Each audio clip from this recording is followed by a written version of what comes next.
self-awareness helps you identify when you are on autopilot and when you are not. And when you are more self-aware, you can choose when and when not to ignite autopilot. It's the understanding of yourself as a human. It's understanding why you feel certain ways around certain people, why you feel certain ways around certain things, why you're confident in some arenas, why your ego runs you in some, why you're different around your family, why you're different around certain friends. Next Level Nation, welcome back to another episode of Next Level University, where we help you level up your life, your love, your health, and your wealth. We hope you enjoyed our latest episode number 1488, Make More Time to Practice Your Passions, Part 2. Today, for episode number 1489, happy Saturday, another reason self-awareness is so important. I was on a wonderful podcast today. Travis, his name was. I think it was Chats with Trav or something like that. Awesome. Very into self-improvement, very self-aware, a very deep conversation. One of my favorite podcasts I've been on. And he asked me a very simple question that I've been trying to create better answers for. He said, why is self-awareness so important? And I'm thinking, well, I could talk about the Hyperconscious podcast, acutely aware, change the way you think, change the way you act, change the way you live. Okay, I don't know. I've done that before. I don't know if that landed very well. And I said, all right, I'm going to try a totally new thought that is not really, I don't have a runway for this. I'm just going to see what happens. And he's like, Risky game. But at least I called it out. I said, hey, this could be garbage, what I say next. So just so you know. Garbage. And he said, awesome, let's do it. And I said, okay. Life is coming for us all. There will be adversity. There will be challenges. There will be failure. There will be tragedy. There will be struggle. Self-awareness allows you to understand what all of it actually means. It allows you to get closer to the truth of what all of that actually means when it affects you. And I said, just as an example, if you have an insecurity around someone who has a high level of confidence or a high level of success or whatever it may be, and you get to the level of self-awareness where you say, and we've talked about this a lot over the last week, that's not a them problem, this is a me thing. I got to deal with this for myself.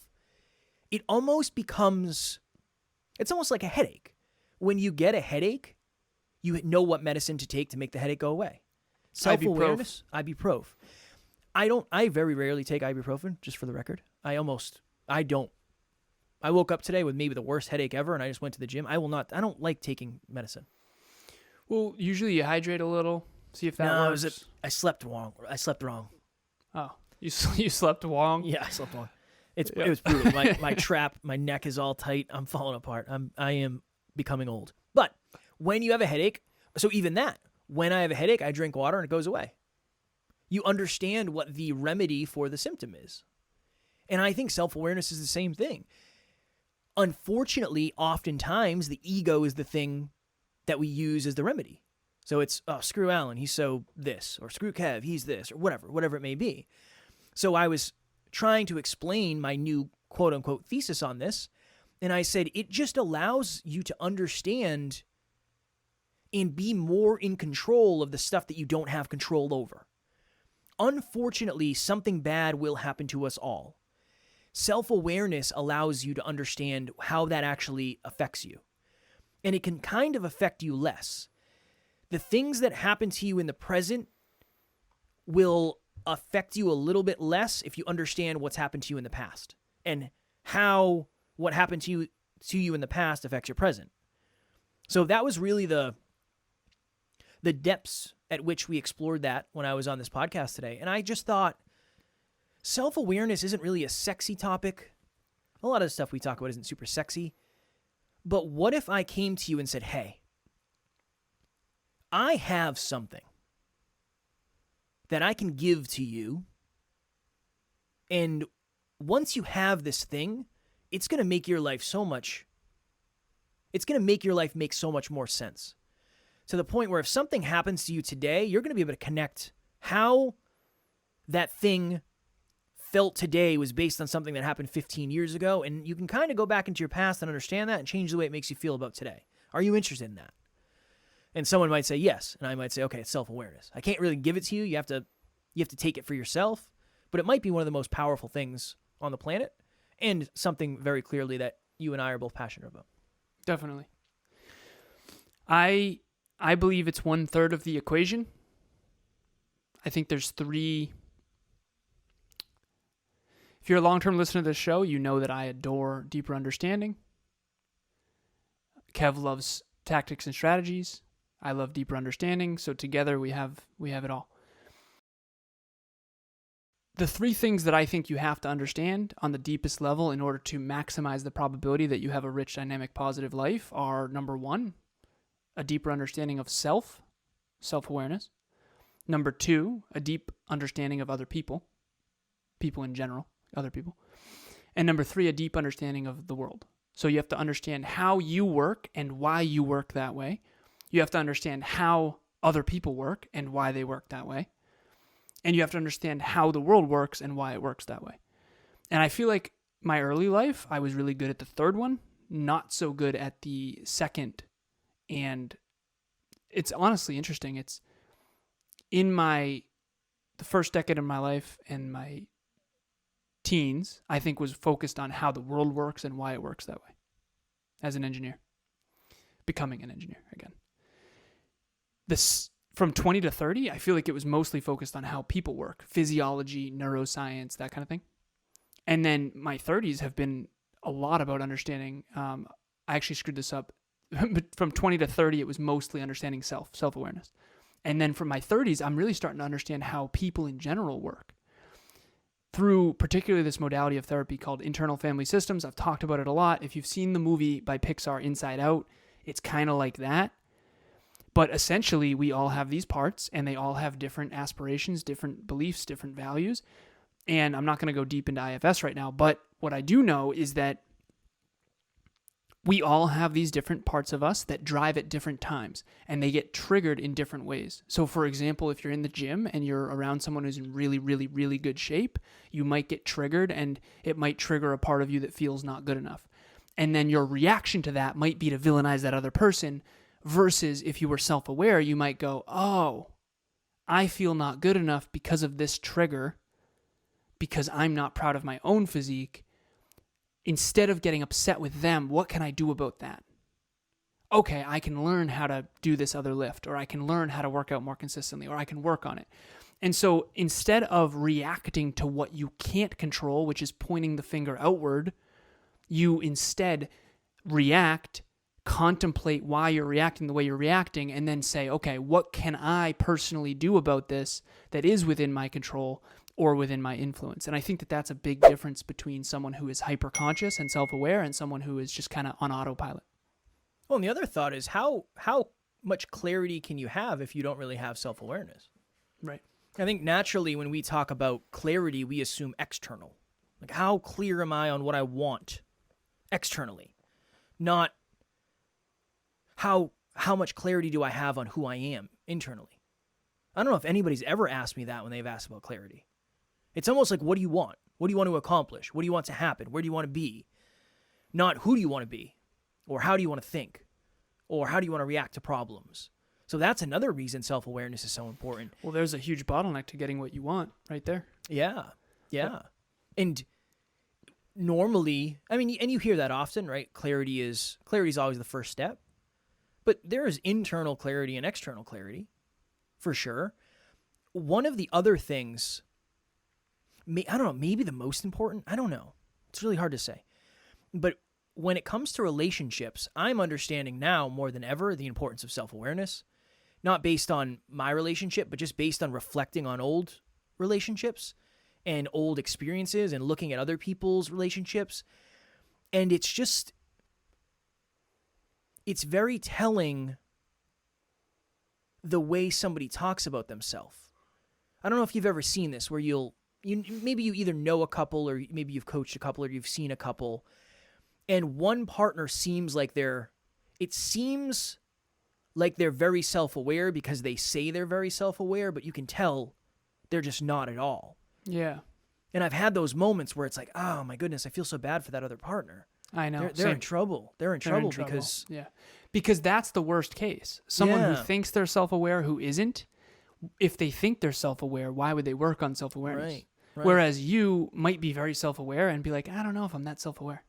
I said that today on that podcast. I said, if you want to know whether or not somebody's self-aware, if somebody comes to you and says, yeah, I'm as self-aware as I can be, they're not that self-aware. Yeah, definitely not. If somebody comes to you and says, I'm the most self-aware I've ever been, okay, good. That's great.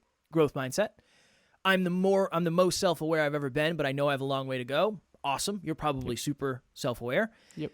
And then even if somebody says, I'm not self-aware at all, it's like, I don't know. Based on the fact that you know that, I think you probably... means you are. Yeah, exactly. We have... It's like, I don't think I'm that humble. Emilia's like, well, that's exactly what a humble person would say. It's like, oh my God, am I humble? I remember... Which then takes away the humility. It's hilarious. We used to have... When people would join Next Level Nation, we would say on a scale of 1 to 10, how confident are you?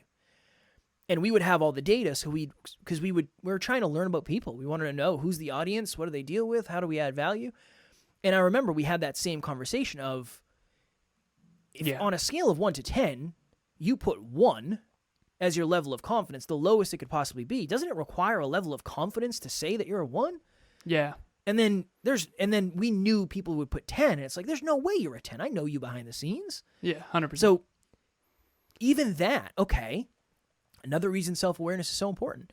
Imagine you join a group, and the question is, on a scale of 1 to 10, how confident are you? Or on a scale of 1 to 10, how much help do you need? Or how much support do you need? And you put, I don't need any support.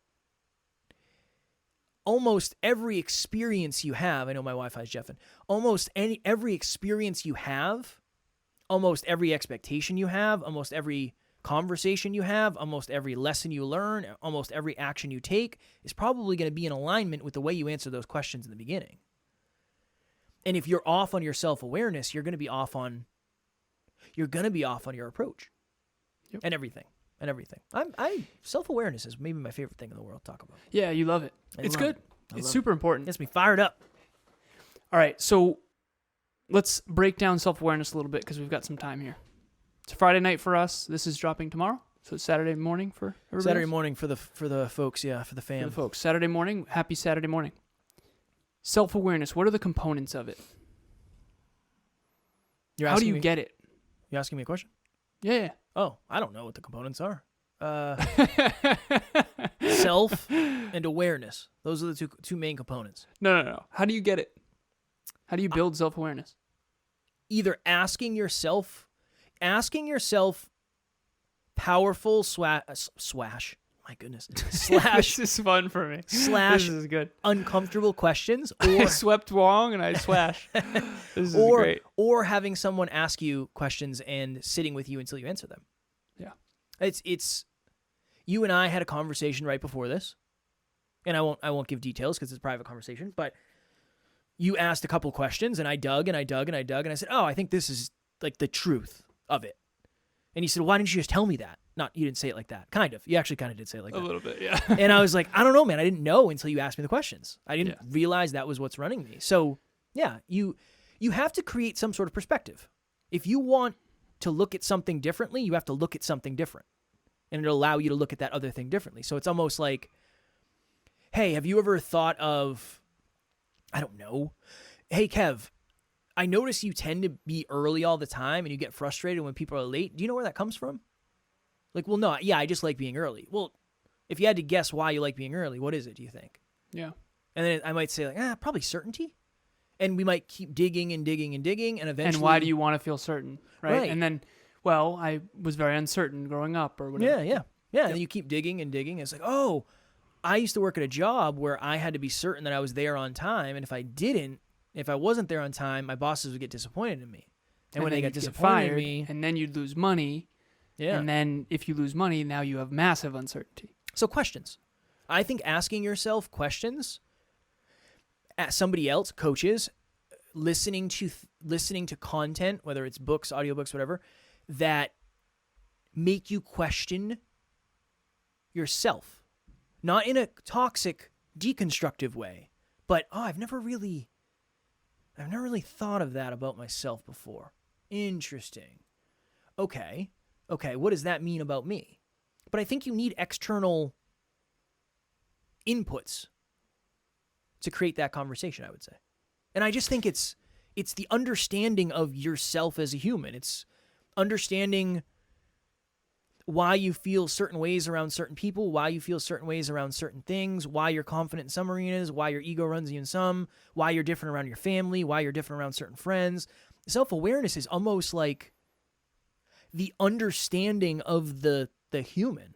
We have awareness around our phones. We have awareness around makeup. I have awareness around fighting, mixed martial arts. It's just how much knowledge do you have on a certain thing, and the amount of knowledge you have on something, the amount of understanding you have on something allows you to understand it and influence it at a deeper level. Hi there. This is Dr. Tarryn McCarthy, and I am the host of the Business of Happiness podcast, which would not be in existence were it not for the one and only Kevin Palmieri. He helped me put it together with his great expertise, and every week his whole team works tirelessly to get these podcasts uploaded to Buzzsprout and to deliver my content to my audience. I am so grateful. I couldn't say enough about him. Please, if this is something you're considering, I highly recommend him. All right, I'm going to try this. Imagine you're in a car and you're driving and you're listening to your favorite song or your favorite audiobook. Okay? Song for me. Song for Kev, audiobook for me. And you're driving and it's all good. It's all good. And all of a sudden there's a detour and you're almost to where you're trying to go, but you're all confused now. The GPS isn't working anymore and you don't know where to go and there's traffic and there's a detour. You've never been this way before. All of a sudden you got to turn off the audiobook or turn off the song. All right, everybody quiet because you got to figure out where you're going. What happened there is you were on autopilot, just driving down the road, and then all of a sudden when you got lost, you had uncertainty, and you needed everything to be quiet so that you could come back onto or off of autopilot. So now all of a sudden you need your conscious mind again. You need to think about where you are and where to go and blah, blah, blah. We've all been in scenarios like that. It's like, everybody just be quiet for a second. I need to figure out, get my bearings. I think that self-awareness helps you identify when you are on autopilot and when you are not. And when you are more self-aware, you can choose when and when not to ignite autopilot. So, for example, if Kevin were to say something that triggers me, if I'm not self-aware, I'm just going to react and say, F you, Kev. And then not think about it. Whereas if I'm self-aware, I'm going to take a moment and feel the trigger and be like, okay, what's that about? And then, oh, that's right. Okay, so he made fun of me, or I thought he made fun of me because I got triggered by XYZ. Instead of that, I'm just going to say, hey, Kev, in the future, do you mind just being a little more kind around this subject because I'm a little insecure? That's the difference between self-awareness and ego. Ego is, I'm not insecure at all, man. Like, you're kind of being a dick. Self-awareness is, listen, I didn't realize it, but I think I'm insecure about this, and I didn't want to villainize you in that moment. I'd rather just talk about it. And in the future, can you just please understand that and maybe work with me? Which one takes more time and effort? The second one. You got to figure out where it comes from. And the other vulnerable part about this, you don't actually know for sure. Yeah. It's not like I can go into that and go, oh, that's because of XYZ. So instead, and even more vulnerable is, I'm not really sure why I'm triggered, but I think it has to do with this, this, and this. Can you please just understand that in the future? Now, then it's the ball's in Kevin's court, and if Kevin doesn't want to adapt or evolve or try to be a better friend, then that tells you about Kev. And then you can decide not to be Kevin's friend if you want. But all of that process takes work. It takes so much effort. And I think that that's a lot of the reasons why we don't do it, is because we'd rather just stay on autopilot, listen to our favorite song. Well, and it's challenging. It's challenging asking yourself questions and sitting with the answers. A lot of times self-awareness, it sucks. When you get a new piece of information, sometimes it sucks. It's not like, can you give us an example? When I learned about the fact that one of my biggest triggers is disappointing people, I was excited. There was a piece of me that was excited, but that was like, oh my goodness, how am I going to overcome that? I'm going to literally be disappointing people for the rest of my life. Forever. Yeah. Forever. There's no... And if you let that control you, you're in so much trouble. I know. If I let that control me, I'm going to end up disappointing myself. Yep. So it's like I have to choose. I'm either going to disappoint myself or I'm going to disappoint others. You just hit the nail on the head. Now you have a choice. Yeah. Whereas before it was just a reaction, now you can respond with a choice. Self-awareness going to... Did we talk about this? There was a post by somebody shared it on their story, so I don't know who it was, but it said trauma is an explanation, not an excuse for potentially other people's behaviors. And I think self-awareness is very similar, where it's an explanation. It's an explanation of why we're responding to things in the way we're responding to them. And ultimately, to your point, it becomes hopefully empowerment, but it does become a choice. And that's hard. It's hard to have... You've heard the quote, ignorance is bliss. And it's not really, because eventually it catches up. But it kind of is in the moment. I think ignorance is short-term bliss. Yeah. Yeah. I think ignorance is short-term bliss for long-term pain. I think awareness, self-awareness, is short-term pain for long-term gain. Yeah, I would agree. There's I don't know if this has anything to do with it. Not really. You know, I'm going to do a movie reference, The Dark Knight, a Batman movie, one of the best movies of all time. Heath Ledger, one of the best performances of all time, rest in peace. There's a scene where there's a boat full of convicts and there's a boat full of civilians, and they are both given a switch that says there's a bomb on the other boat, and one of them has to pull it before midnight or they both blow up. I'm sure this is probably like a psychological experiment somewhere in the annals of time. But I don't know. I don't really think that has anything to do with what I was saying, but I kind of wanted to tell the story. And you were nodding your head along with it, so I feel like I probably told the story pretty well. You did a good job. So, yeah, something about ignorance is bliss. Tie that into the Batman. Tie that into self-awareness. They need to be self-aware enough to realize that the other person might pull the trigger. Yeah, but that's not real. That's other people's awareness. Yeah, I know. You jumped Maybe, yeah, I jeffed it for sure. This is fun for me. This is good. The self-awareness is I would rather get blown up than blow someone else up and live. That's dark, but that's self-awareness. I don't think well I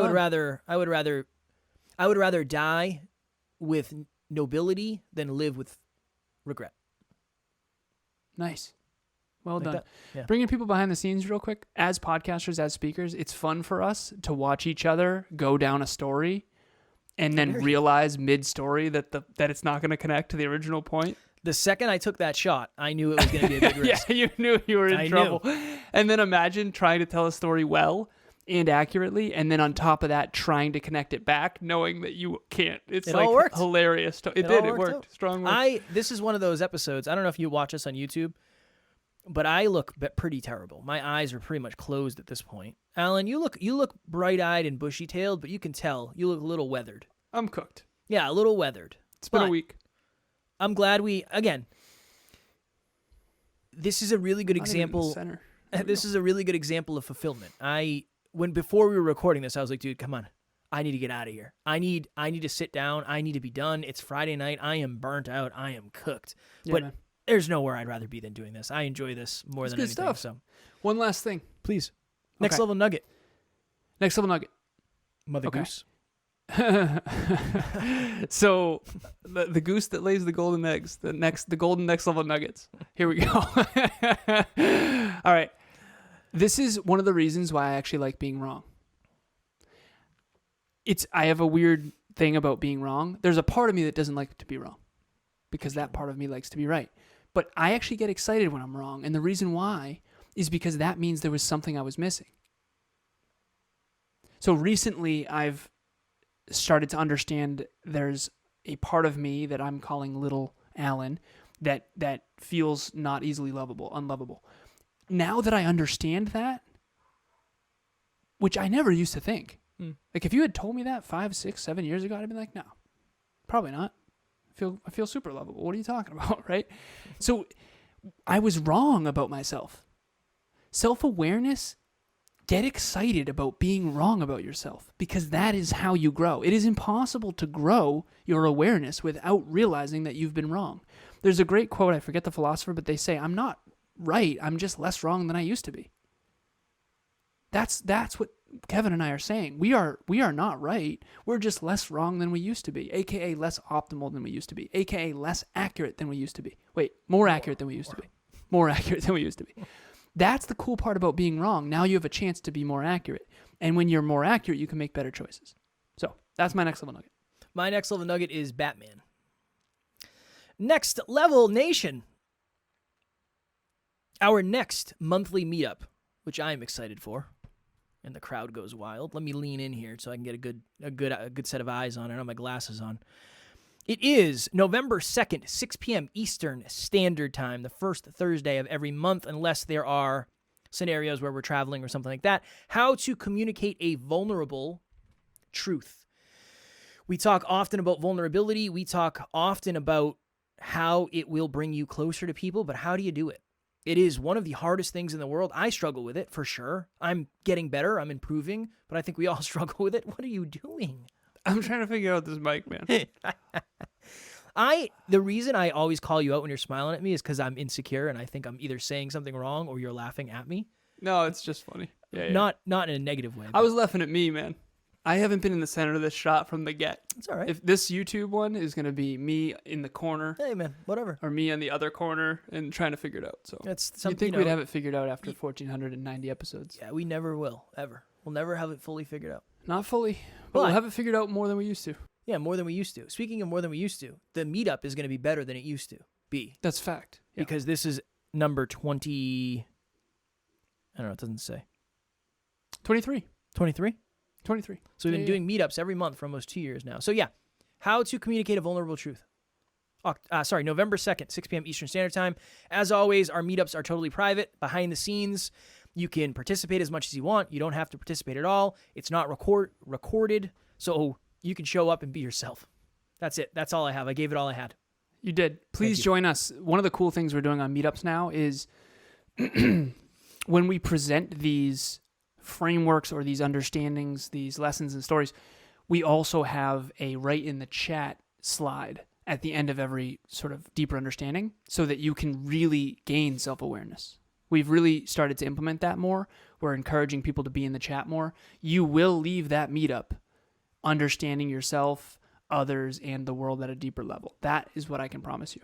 Also, we have a book club called the Next Level Book Club. We have a book by Jim Quick called Limitless that we are currently reading. The next chapter, which is actually today, by the way. So if you're listening to this in the morning, you can register. The link is in the show notes, and you can join us today at 12:30 p.m. Eastern Standard Time. It's every single Saturday, and this book is all of the fundamentals, motivation, methods, mindset, all of the things that are going to get you to the next level of your life. And it's very, very well articulated in a simple but powerful way. And we pick 3 of the biggest ideas from each chapter, and we all discuss them. And again, similar to the monthly meetups, you can participate as much as you want or as little as you want. You can totally just listen in, or you can participate in the chat. You can participate on video and camera, or none of the above.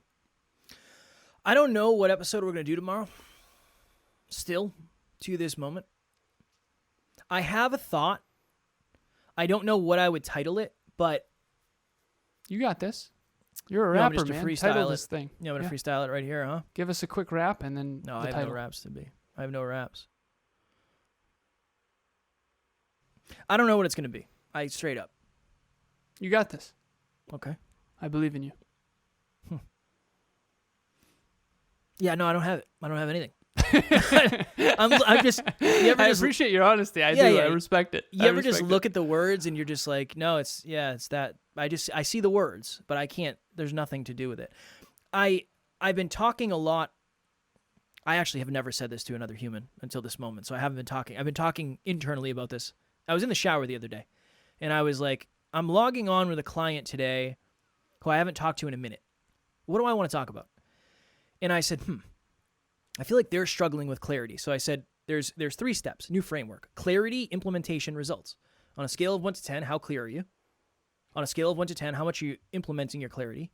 And on a scale of 1 to 10, how much results you have. Your results will never be more than your clarity / implementation. So we're going to do an episode on that. What is it titled? Clarity, implementation, and results. Probably the three not. ways to get what you really want. Well, results aren't ways. Results are results. That was where my hang-up was. Oh. Yeah. The 3 key. No, it's 2. 3. 3 is the wrong number. 2. No, there's 3 though. I know, but results is a result. Okay. Not 2 as easy. keys to getting what you really want. Tomorrow, for episode number 1490, the 2 keys to getting what you really want. Strong work. As always, we love you. We appreciate you. Grateful for each and every one of you. And at NLU, we do not have fans. We have family. We will talk to you all tomorrow. Stay self-aware, Next Level Nation, and thank you for dealing with us tonight.